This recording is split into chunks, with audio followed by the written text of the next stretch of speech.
Hi Facebook friends, we are T1 Estuaries live at Oneonta Slough, the portion of the reserve along Seacoast Drive with a large channel that we call Oneonta Slough. Let's see who's with us for lunch today. I see Bob. Hi Bob. I see 3 eyeballs. I don't know who they all are. So we are live. How is the sound? So it's low wind. Hi Mark. Lots of helicopters. Hi Bob. Low wind, but I don't have my back to the wind. So I'd really like to do, hi Joe. I'd really like to do a sound check before I start babbling away about Hemigrapsis oregonensis. Hemigrapsis, so you can see I'm out here. It is a beautiful day. It's burned off, it's sunny, warm, good sound. Thanks Donna, I really appreciate that. Lots of helicopters and fortunately low wind. And I'm standing here, I've got Robin and Amanda behind me who are pulling up some minnow traps in hopes to find today's topic of Lunchtime Live, Hemigrapsis oregonensis, the yellow shore crab, sometimes called the hairy shore crab. Now, I have a picture just in case we don't find any, but yellow shore crab, one of the common crabs in estuaries and bays from along the Pacific coast, from Baja all the way up to Washington. And as you can see, this one taken by Kelly Ueda, one of our researchers. This one is not very yellow, a little more greenish in color.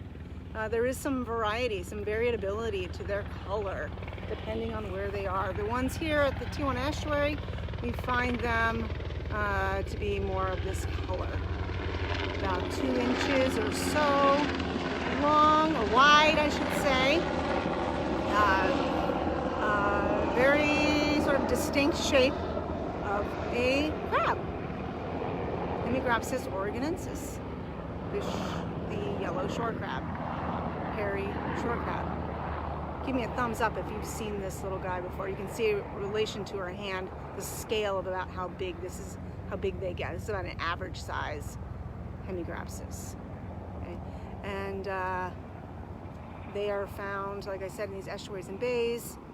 They are great in low oxygen conditions in the mud, so at low tide they'll hang out. They don't need to go with the flow so much until the tide swings back in.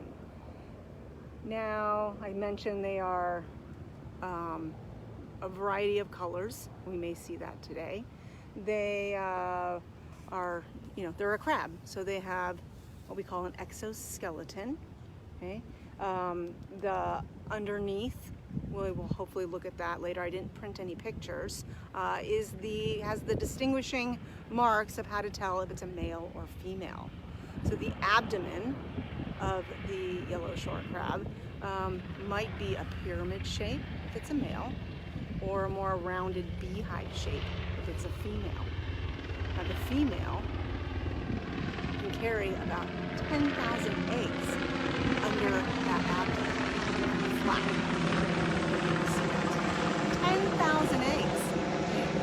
Typically from I think January to June, they release these eggs. So as you know, most of those eggs do not survive.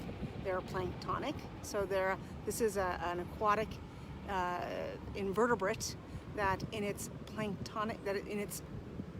infancy is considered plankton. A species, plankton are organisms that go with the flow, okay? So they aren't able to move on their own. But should they not be part of the food chain at that point and survive and mature to a adult shore crab, yellow shore crab, they are no longer plankton. And you can see how many legs do they have. How many legs do they have?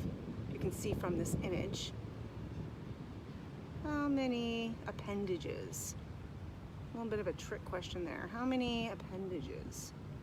Or how many legs?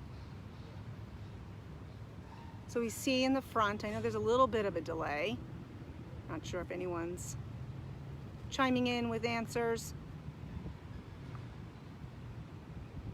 The front two, 10 legs. Okay, so really very good. 8 plus 2. Thanks, good John. Yes, so the two large front claws, okay, are used for, you know, food handling. Okay, for digging. No, claws really aren't legs. I'm calling them appendages. But then behind the two claws, we see on each side 4, ooh, good word, decapod. 4 legs on each side. 4 legs. 4 jointed legs. Adapted very well for walking. Walking. And which way do they walk? If you're here to do the shore crab shuffle, you might want to get up and stretch your legs, okay? And we're gonna demonstrate which way they walk. Sideways. They can walk forward and backward, but they tend to move sideways. And you may have seen this as you observe crabs. Not so much for swimming. It's not really a swimming crab. This is a walking crab, walking sideways. Okay. You can see this is a hard image to the sunlight. 2 eyes spread far apart on the upper part of their carapace. Right, they're here, spread far apart, sitting up, okay? And in between those two, there are what they call teeth, 3 of them. It's a good way to identify them. This is tough because this is an image where we may see this the real deal. So behind me, you see Robin and Amanda. They've got a minnow trap. And if you joined us for the Gobi edition of Lunchtime Live, these are minnow traps that are put out for 24 hours. Okay, it's a trap that an aquatic animal can go in, but usually they don't find their way out. They could if they figure it out, but there's a way in and there is a way out, but they don't usually find it. And it's deployed for about 24 hours through the whole tide cycle. Okay, and we do this routinely, maybe once every other month, for about the last 5 years, then on and off for 30 years. This is just an easy way, less invasive, of monitoring aquatic organisms in these channels. And at each location where we do this, there are 3 of these. So Robin and Amanda have been here pulling. They deployed these yesterday, meaning they set them out yesterday, and now they are pulling them out to see what they get. We were hoping, I don't know, 6 weeks ago, 2 months ago, when the last time we did monitoring, that we would see the yellowfin goby, which we didn't get. But there's a much bigger chance of getting the Hemigrapsis oregonensis yellow shore crab. They are very, very common. Now, before I go over and look, it looks like they found some. Yay! I just want to show you a couple of other crabs that are relatively common here. Not quite as common as these, but and thanks to one of our wonderful volunteers, who's a great photographer, sent these to me. We have the striped shore crab, a little more colorful, red legs. This is a red legs and a darker body with striping, hence the common name striped shore crab. Gets a little bigger than the yellow shore crab or the hairy shore crab. Okay, that's one beautiful crab here. And then one of our fun ones, they are, yes, Michelle, yeah, these are great pictures. John's an excellent photographer. He sent me a few and I was able to print a couple off. Thank you, John. I hope you didn't mind.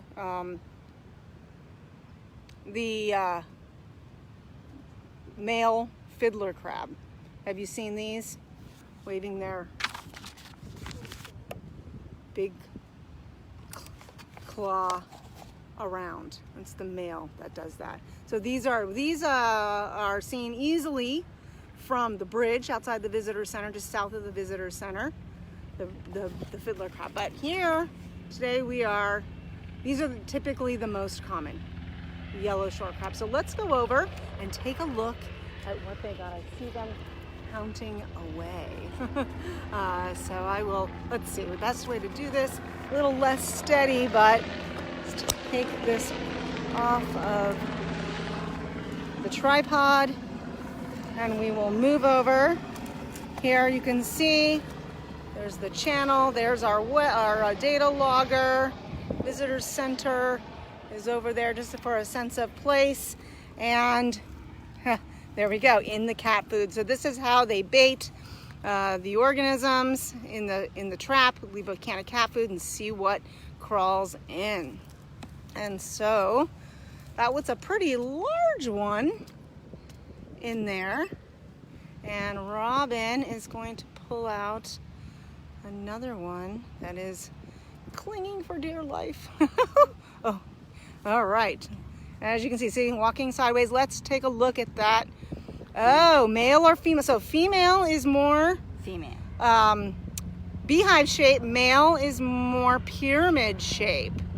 And looking at that definitely, we don't want Robin to get pinched. So this guy's fight. We see that.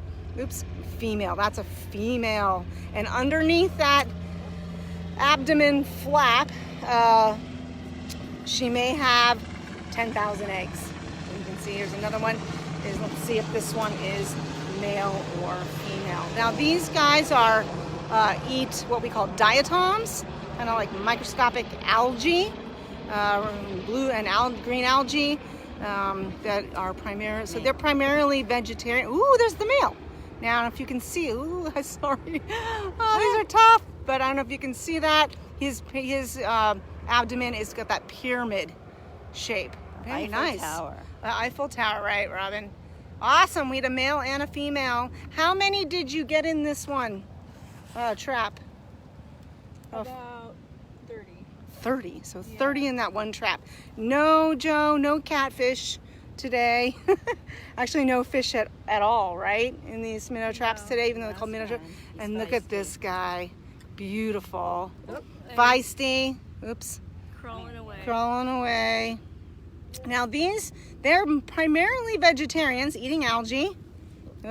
Eating algae, but they are also food, part of the food chain for many of the shorebirds, which not seeing any birds out here at the moment. It's kind of a high tide, so a lot of the shorebirds need a little bit of the bank for foraging. Usually we have an osprey, right? Yeah, and sometimes an osprey sits on our weather station, or on our, data logger, which is our water quality station. So awesome. So today, live specimen. These girls look a little beat up from all of they probably had, in all 3 traps, like about the same amount? Or the middle one? Okay, so we're talking maybe 60 crabs today, or maybe close to 100 or so. Yeah, so that's a lot of shore crabs to measure and count and throw back. Yeah, thank you, Michelle. She said awesome job to you ladies. Thank you so much. And all right, so there we go. Oh, just turned in. Are those fiddler crabs? No, those were the Hemigrapsis oregonensis, the yellow shore crab. So if you're just joining us now, you can rewatch the broadcast and ask any questions. I always go back and answer as much as I can. Your questions might be answered in the live stream. Just keep watching and comment, and keep your eye out for those yellow shore crabs. Definitely more common in the warmer months. Did native people? Great question. Okay, so Robin's telling me total tally for today was 70 shore crabs. Okay, so not much of a shortage of these. They tend to measure, I think, the first 10 in each trap. So remember, there are 3 traps that get deployed. Yeah, I don't know if native people ate them. They're not very big, but protein is protein, right? But natural, current predators today are shorebirds primarily. And again, the crabs themselves eat mostly diatoms, green algae, the primary oxygen producers of these waterways. Once in a while, maybe some small invertebrates or even fish, but primarily vegetarians. So thank you so much for joining me today. It's a beautiful day. Very beautiful, very warm, very still air. Great place to be. So yellow shore crab, Hemigrapsis organensis. Thank you so much, everyone, and we will see you next week for Lunchtime Live. Have a great day.